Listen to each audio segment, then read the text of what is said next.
You're trying to be like your mother, overseeing things from afar, but you are not her. I'm sorry about Mara. I'm sorry I'm not her.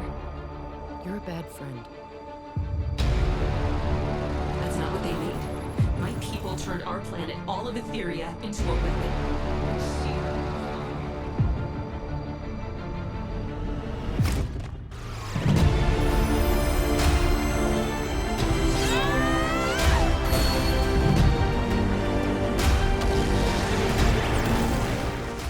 Podcast character designs done by Demon Artie. Like fan art, redesigns, original art, then Demon Artie's the artist you're going to want to follow. Be sure to check her out over on Twitter at ArtieDemon. If you like what you see, also consider supporting Demon Artie over on Patreon. For only $3 a month, you get access to Patreon-only community, concept art, voting on new art, bonus sketches, and the all-important fan service. So definitely check her out over on Patreon, because supporting independent art and artists is important. Episode 2 of She-Ra and the Princesses of Power, Season 5, and Launch.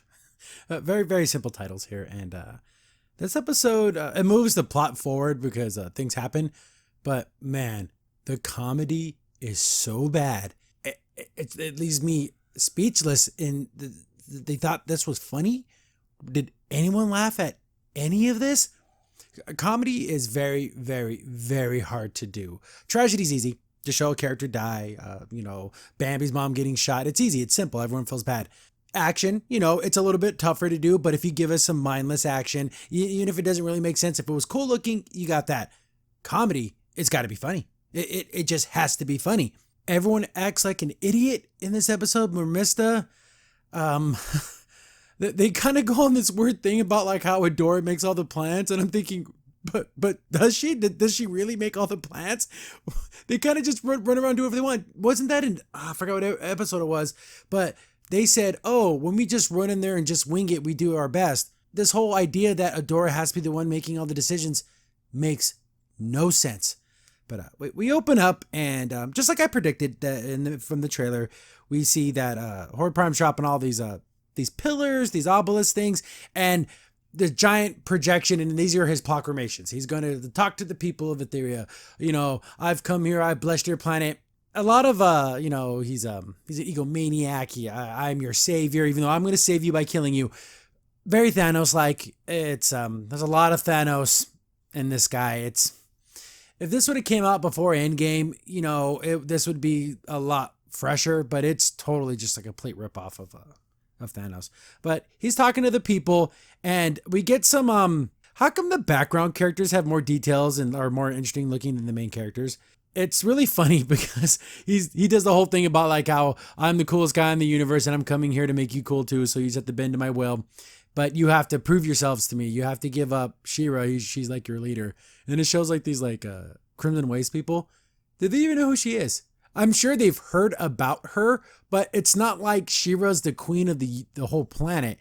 So I think it was funny that they didn't even really react, because I'm pretty sure they have no idea who the hell she is. But then he uses the word surrender, She-Ra. And I mean, am I the only person that had Wizard of Oz flashbacks? Your leader, your She-Ra. She would see you suffer in darkness for her sake. Cast aside this false hero and deliver her to me. Surrender, Dorothy. Dorothy? Who's Dorothy? I mean, seriously, that would have been funnier if you'd have been flying in the sky. Surrender, She-Ra. And then everyone's like, who the hell's She-Ra? These people, there's no original thoughts. There's nothing. And then we got the dum-dum princesses. So we got Mermista, Perfuma, Frosta, Scorpia, and Entrapta. And they're like, oh, wow, that's so cool. And everyone's looking at Entrapta, this guy's going to kill everybody. So she's always been this weird character, and it's just who she is. And it's not like she's doing it on purpose to piss people off or to be irritating. It's literally, she can't help it. So even Scorpia's like, calm down. Even when Scorpia gets it and you don't, there's a big issue. And then the greatest thing ever, Adora's dead. No, she's just sleeping on the floor. And the comedy, the comedy. Well, are you awake, sleepyhead? Oh my God. And everyone's yelling and screaming, and Bo's acting like an idiot. And Adora like doesn't know what it's like to be tired. Like she's like, oh, my body hurts and everything. And Bo's like, yeah, that's what happens when you're exhausted. So her being She-Ra gave her like infinite stamina. I'm not understanding why she doesn't know what it means to be tired. She was never tired. In the Fright Zone growing up, they never did like a really hard workout and then like her body hurt afterwards. That never happened. How come she doesn't understand what it means to be tired? I guess it's trying to be funny. So he's like, just lay down. You're no good to anyone with no energy. You got to have your head in the game. Remember that episode of Last Airbender? And my goodness, they just can't stop stealing. They steal from Wizard of Oz. They can't help but steal from Last Airbender when Aang couldn't sleep because he was constantly thinking about the Fire Lord, and they all try to help him sleep. It's like that, but mega condensed. He's trying to Bo lays her down, and then Froster comes in. Oh my God, did Adora wait? Did you hear about the message? And she's being super loud and being really stupid. No one's laughing. It's not funny, but Bo keeps trying to calm down. It's just leave Adora alone. She needs the rest.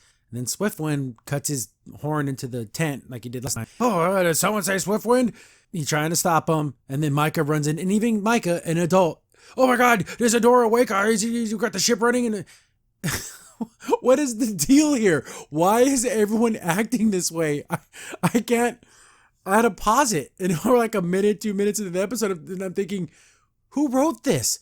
Who thought this is gonna be so great? Everyone's gonna run in, and everyone's gonna act like a dumbass, and like Adora can't get sleep. Isn't that really funny? So again, Bo's like, she needs to rest. Everyone leave her the hell alone. Then they all kind of get out, and Adora finally lays down, and Bo's there, and he's like totally being a creeper. Look at these kids, creeper eyes. And then, of course, Interrupter comes in. Oh my God, the spaceship! And then he throws her out of the tent.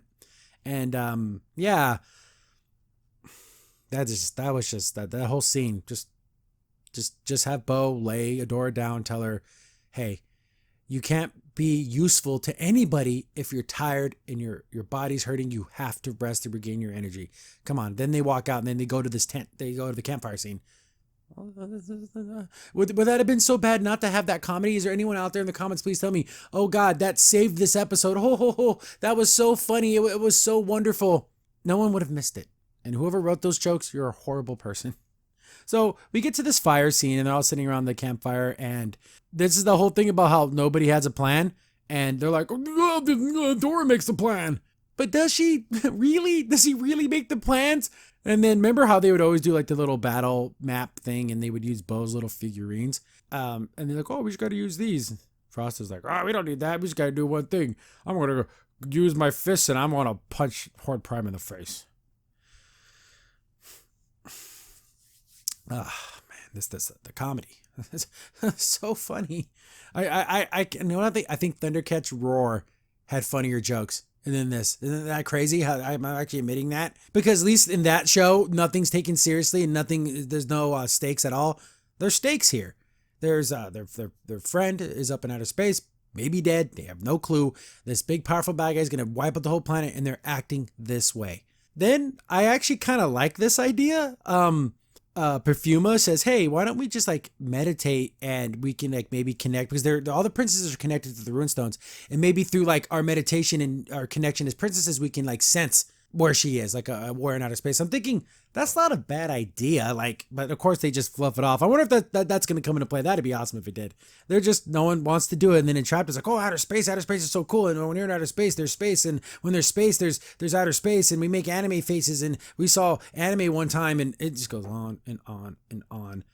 Then Mermista is like being super mean to her, but in a weird way. See, Entrapta has feelings too, and she's treating her like garbage, but like she's not reacting. But deep down inside, she is reacting. She may not show it outwardly, but everything you say, she understands. But they do this whole setup like she's not understanding what they're saying, and they don't like trust her because, oh, she worked with Hordak, and then she made all those robots that fought them. And yeah, I can understand some of that animosity that's going to be there.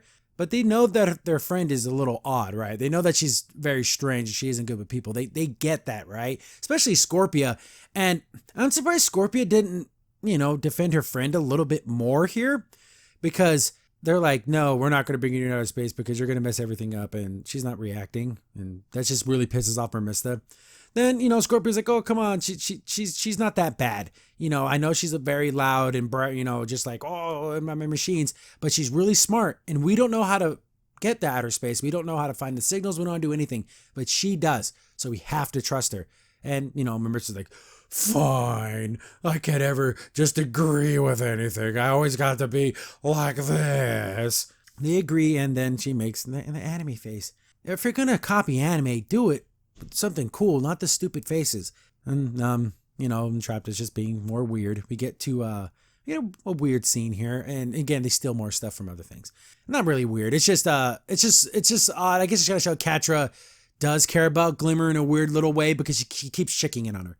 Glimmer hears something, but the force field can also be activated to be like one way, so she can't see out. She only sees green. I know someone's out there. What are you doing out there? And it's just Catra watching her. I'm like, oh, what a pervert.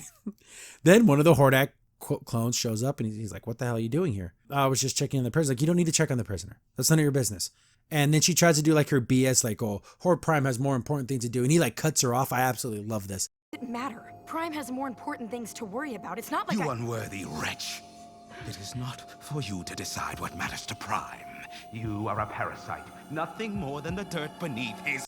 She needed more of this from Hordak. Like, it doesn't matter what you think. I absolutely love this. Who are you to decide what is Horde Prime's, what's worth his time? And I just like, man, I've been wanting to talk to Catra like this the whole entire time because her BSing around and trying to like work her way into things that's not working with Horde Prime, which is really awesome. Older reference. Let's use the Matrix. Know how like Agent Smith could like go into the other Agent Smiths, or there you go. That's like Battle Angel Alita. Know how he could take over, like anyone who had those implants that he put into them, he could take over their bodies and like speak through them. So that's basically what Horde Prime does here. Even with the whole eyes and everything, it's, come on guys, let's get some original ideas, but they just can't have original ideas. He's talking to, it's really funny how the Hordak clone was like screaming at her, but Horde Prime is almost, he's nice, but there's a sinisterness behind everything that he says and does. He sounds like a gentleman. He speaks like a very well-to-do guy, but he's completely evil. But very much like Thanos, I will stare upon a thankful universe. He's very, very much has that same kind of attitude. Then he's like, what are you doing here? And he's like, oh, don't worry yourself with this, little sister. We can just, even though you didn't listen to me, but you got to, watch yourself. Don't be talking to the prisoners now. Like, he's like being super nice to her, but like in a threatening kind of way. It's really, really weird. Lord Prime? Prime sees all, little sister. Do not disturb the queen. Now, run along. But this whole time, Glimmer can hear this because I guess the force field isn't soundproof. It's just visual proof. Visual proof, is that a thing? So I guess Horde Prime wants to talk to Glimmer, so they open up the thing and they grab her, but they kind of give each other this look. She looks back at Catra, Catra looks at her. There's something there because, like last time when Glimmer was talking to her, she's like, "How do you think this is gonna work out?" Here's my what I would have said. Do you see any other living thing on this whole entire ship? It's just you and me and clones. Once he gets what he wants, he's going to get rid of us. There's no saving us. There's no like joining his empire and becoming part of like his, his Legion of Souls. No, he just gets rid of you. So I would have brought that up because that's obviously what's been going down. Get back to Aang here having his nightmares. This is such a ripoff. I do enjoy the fact that they are doing some shadowing here with the lights coming to the tent, but it just makes that stupid nose blush look even dumber because no one can tell me, is this like shading, like their attempt of having a shade on the face, or is it like a weird blush? Because it doesn't react to light sources. So I'm thinking it can't be a shadow. Why would you do it? The character models look way better without it, but whatever. She sees the light, Bo's sleeping there, so she gets ready and she starts following it, and she sees the Avatar out there, and she's, oh, wait, Avatar, I gotta follow you.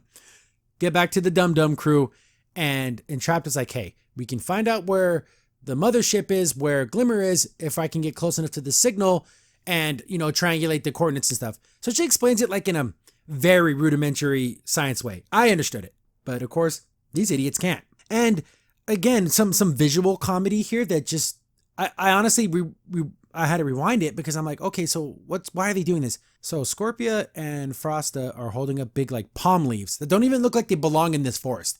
They're not even the same color. And they're trying to block themselves, like trying to hide. They don't ever mention, it's just like in the background. Turn in your comedy license. You're not funny. But then they don't understand what she said. Then she has to like re-say it, but like I need to get to the spire. And when I'm close enough, I'll be able to find where Glimmer is. Like talking to them like they're complete idiots. I guess that makes sense because they are complete idiots. Oh, I get it. So they have to make a plan. But Adora makes all the plans. Again, that's not a thing. That never happened. And we're going to sneak up there, and that's the plan. Just sneak up there. And they're not going to have anything. And if we get caught, I want to punch him in my ice fist. Why aren't we doing things seriously? In this situation, we got to be a little more serious. So, yeah, just go up there. That's the plan. Hooray. We get back to, again, Horde Prime is the best character. We all know what he's doing. He's manipulating her. The thing is, he can just do it by force. Seriously. But I guess he just kind of enjoys being this way. So the Horde clone brings her to Horde Prime. Oh, hello, my highness. It's so great and wonderful to see you again. Like he just very, like they work in an office and he just so happened to pass his like little room or whatever to talk to him. It's so inviting and it's so formal, but it's anything but. So that's that. I love that aspect of it because the way he's speaking, it makes it sound like, oh, he's just some guy. But in reality, he's this ruthless killer. Like all great killers, right? They're always very, very, they're attractive. They speak well. They're like, oh, that makes sense what this guy's saying. But once you start really thinking about it, like, oh my goodness, this guy's a freaking psychopath. He's like, oh, basically all the treasures from all the worlds that he's conquered. Oh, aren't they beautiful? Aren't they great? Glimmer's like, yeah, you destroyed these worlds or whatever. But he's like, hey, well, I'm doing a good thing here. Very Thanos-like. It's not for resources, but it might as well be. He's like, I have to cut the weeds out. I got to get rid of the dark, evil, terrible worlds so the new worlds can flourish and new things and good things can be there. He really does see himself as the good guy. Again, I say this all the time. Everyone's the hero in their own story. So in Horde Prime's story, he's the savior of the universe. He's bringing order. There's not, very empire-ish. If you really think about it, was things that bad under the empire? But he's like, look, this is very special to me. This is from the first world I conquered. And I guess, I don't know, some orb thing. I don't know, it's a bowling ball. It should have been a snow globe, like she shakes it up. He's like, here, look at this. It's the most beautiful thing there. And he does the empathy thing. Since he's so tall, and what is he, like 8 feet tall? He's huge. Or Glimmer's like super short, but like kneels down to talk to her face to face. That's what you do with like a child. And I guess he kind of sees everyone as a child. And he's like, I need She-Ra. You know where she is. You can deliver her to me and you can help out and you can be part of this great good that we're going to do. And it's like, like he's totally evil. And he's like, here, you can save your friends. You can save everyone. You just have to help me. Here, I'll show you your friends now. And we see Bo, and then boom, we see Micah. He knows that that's her father. He knows that. She's like, oh my God, like, how's this possible? Oh, do you recognize him? His voice is just great. And look at these faces. God, look at this smile. What a bastard. I absolutely love it. And she's like, that's my dad. That's my father. Here, you can save him. You just have to do what I say. It's just he wants to manipulate you, but for what reason? He could just do everything by force. It's just a cool bad guy thing. Even though it doesn't really make sense, I'll give it a pass because I just enjoy his way of doing things. He never seems to get upset. Something's going to happen where he gets pissed off and he's going to end up killing somebody. Glimmer's like, no. And she just smashes that orb. I'm never going to help you. I'll never do anything that you say. And good on Glimmer for not giving in to being selfish, because here's your father who you thought was dead. Here he is. You can save him. But she knows deep down inside, no way. As soon as he gets what he wants, he's going to kill us all. Then look at that. Look at his face. He's like, you're defying me. Okay, your highness. And he just kind of I guess that didn't work. I'm thinking he's going to be able to like poison you and like mind control you, but he'd rather break you down. And I guess that'll probably make the mind control even a little bit easier. As she turns around, she sees her father still on the video screen, and then it zooms down and it shows Horde Prime. And man, look at that. Look at that evil look on his face. I absolutely love this dude. But we get back to the dum-dums. Absolute morons. And, I'm surprised this didn't have Scooby-Doo music. As they're like sneaking around. It's embarrassing. It's absolutely embarrassing that they thought this was funny. They thought this was appropriate. They got entrapped her on a dog leash. Like those little baby leashes. I just thought to myself, why isn't Scorpia holding her? She's super strong. She can't break her grip. Just have Scorpia put her like in a, like the little papoose, put her in the little baby carrier thingies. Seriously, she couldn't break her grip from her, but they're trying to get closer. They can't find the signal. Got to get a little bit closer. Can you hear me now? And it just goes on and on and on and on. And they're sneaking around.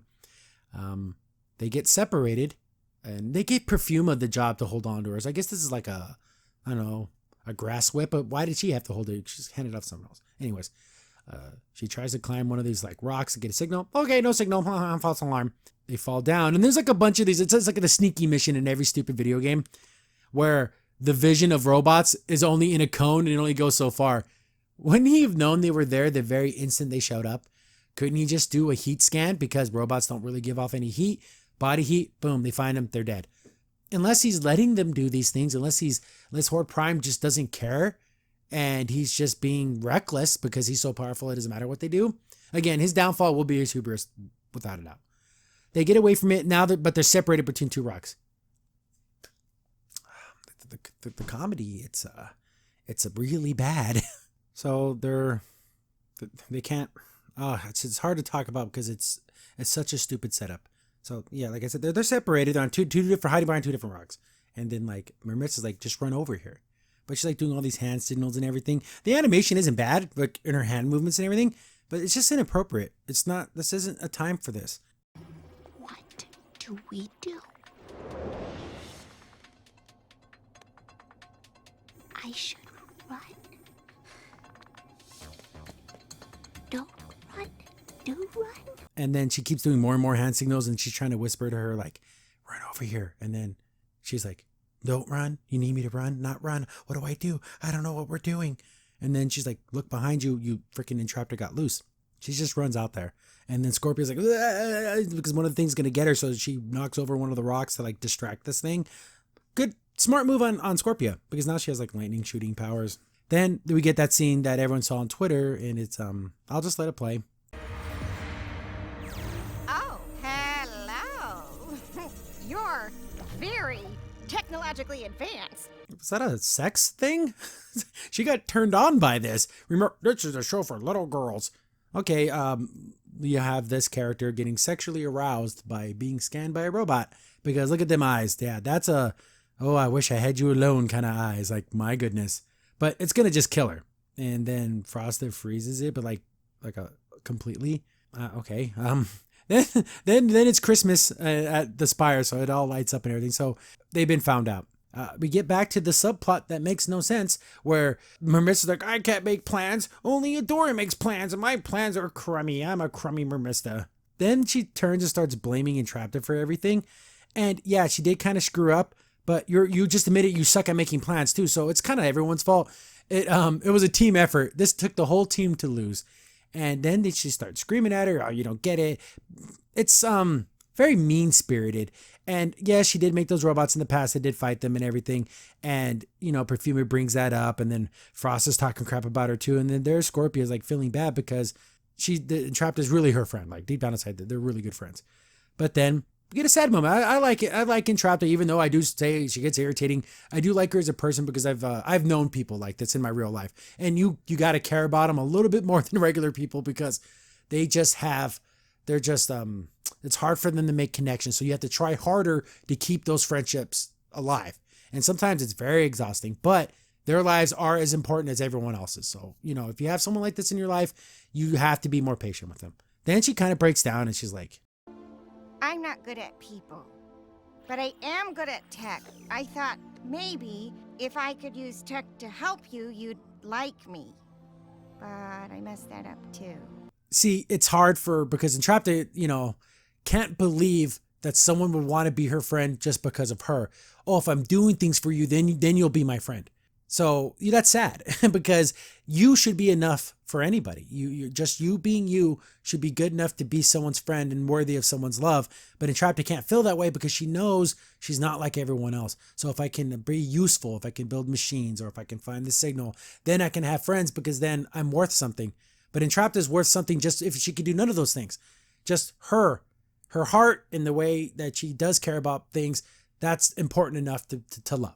Okay, PSA over. She takes off, and then Marissa chases after her, and she like snatches her hair. That must have hurt. And then she's like, where are you going? What are you doing? She's like, I'm going to find this signal. I'm going to help us find Glimmer because that's what I have to do. Marissa's like, you still want to find the signal? She's like, yeah, Glimmer needs us. I know things are pretty much foobarred at this moment, but we're here. We're close to the spire. I can find the signal. We have to help our friend. And then like, okay, then they do like the plan where they're like, okay, Scorpia, Frosta, cover Entrapta, then me and Perfumer are going to just kind of run cover. So they're fighting and stuff, and the action is, it's okay. It's a thing where Frosta gets thrown around a lot.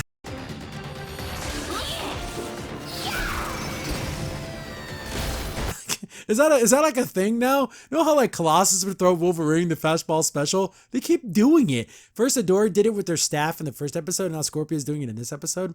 Whatever. But Entrapta's trying to get close to the thing. She's trying to fight. Mermista pulls her trident out of thin air.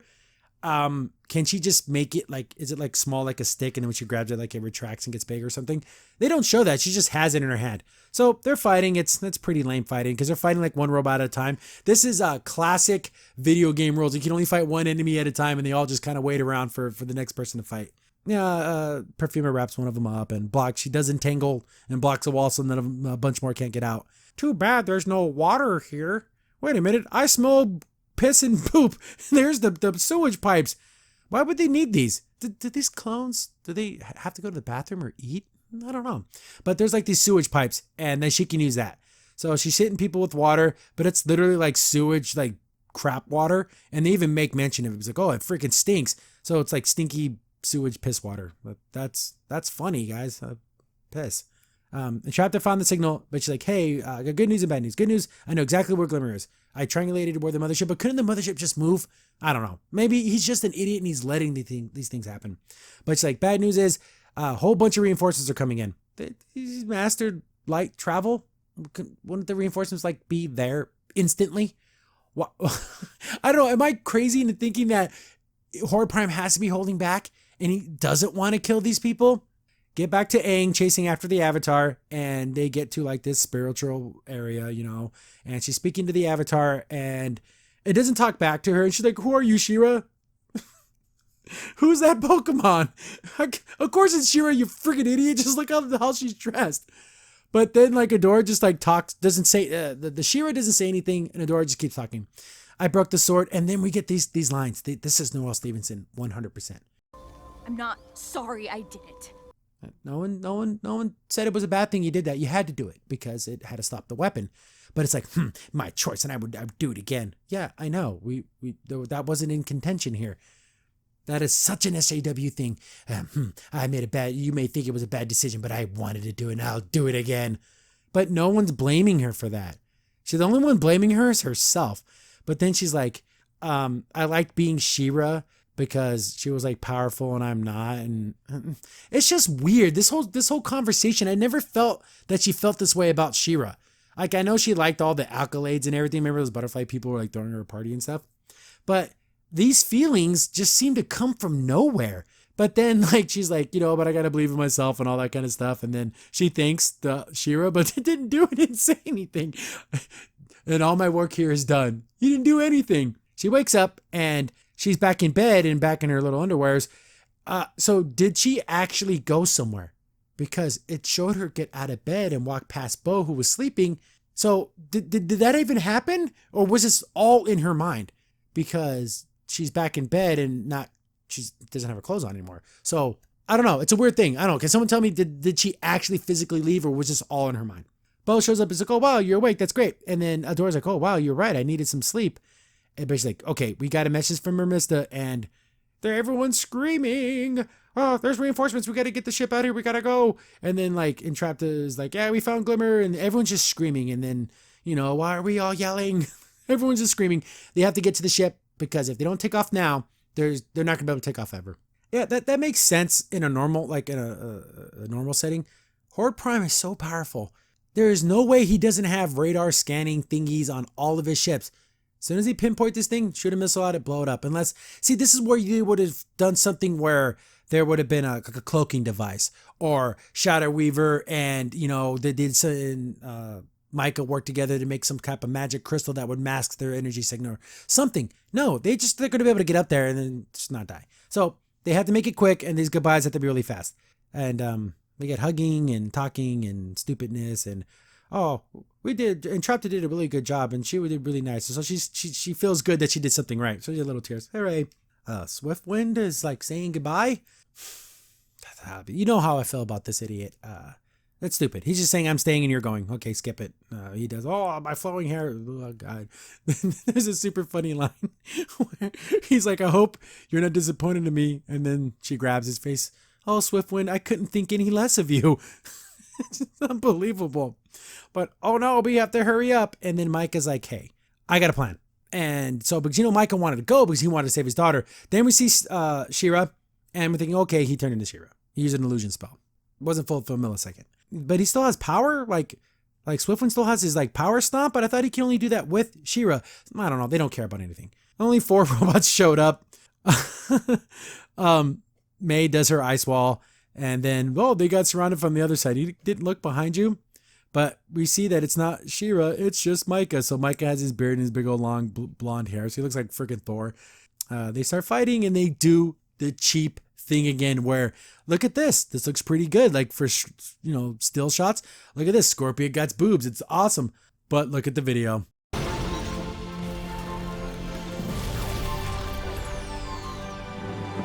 Cheap, cheap, cheap, and I hate it. I would never want to do that. If I ever had a show, I'm like, okay, we ran out of money, we can't do this action sequence, like I don't want to do it at all. But whatever, they're idiots and they don't care about anything. The ship takes off and it shoots off into the sky, and they're on their way to go save Glimmer. Hooray! It should have been, you see it taking off right here, then you see a laser, just blows it up. We get one final scene with Glimmer and Catra. You know how in anime, like the food looks like unbelievably beautiful, like in a Miyazaki film? Here's an American food. Looks like absolute garbage. We get another knock at the window, and it's Catra again. And then Glimmer's like, what the hell are you doing here? Just leave me the hell alone. She throws her food at him. That's how you know Glimmer's mad, and when she throws her food. Then she's like, you know what Horde Prime said, just leave me alone. And then Catra just, you know, kind of like, okay. Like she got just this very low tone voice. You can tell that she's upset. Then Glimmer's like, no, just stay. Just even for a little bit. Let's just, you know, we can just talk or something. Or just be here because I can see another person. She sits down. They sit back to back, but on the other sides of the wall, and it ends the episode. I'm wondering if Catra is doing this by order of Horde Prime, because he told her once already, and his patience is, I don't know how much of it he possibly could have, because deliberately disobeying him.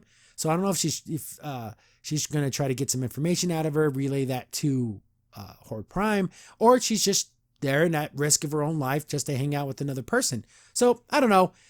This episode had a couple of decent moments, but man, that comedy was bad. Oh my God, it's so bad. The action was lame. The whole subplot of not being able to make a plan, but only Adora can make plans, that doesn't make any sense.